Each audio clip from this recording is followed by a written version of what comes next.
The importance of an event like today, for somebody like me in the role that I have, is having the opportunity to network with colleagues in other businesses, in other types of organisations, learn about what's working, learn about what's making a difference, and have the opportunity to share our vision for making a difference.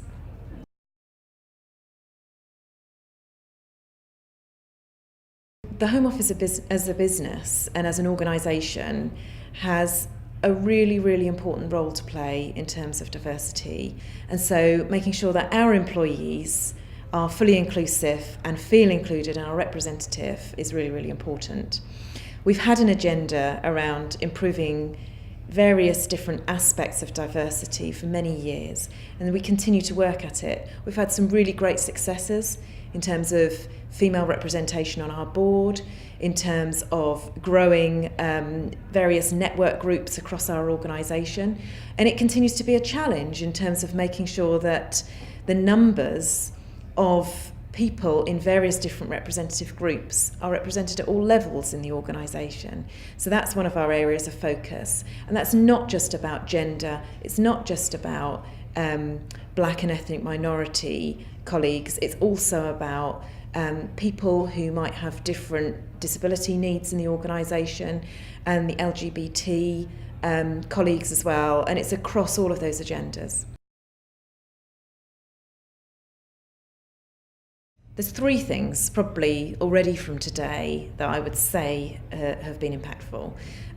One is just the sheer opportunity to network and have reflection time alongside colleagues who are trying to think about innovative and creative ways to make inclusion a real reality.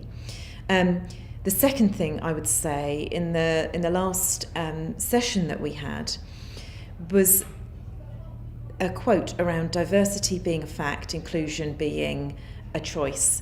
I know that quote, I've seen it before. To have it reinforced today is just really powerful. So that's something that I think we definitely need to make a sort of mantra around how we continue to talk about diversity moving forwards.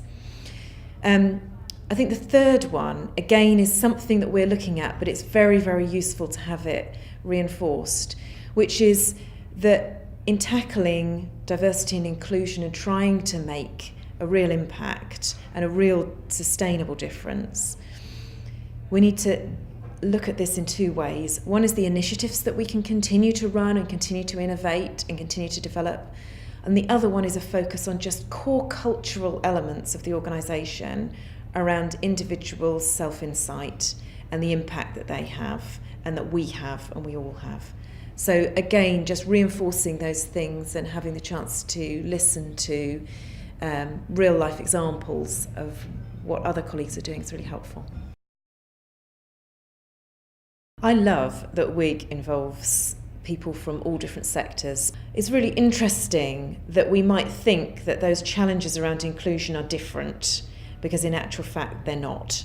And so it's really important to make sure that we view this as a whole community of employers across the UK, and that we don't feel that there's a separateness between the way in which people experience employment from an inclusive perspective.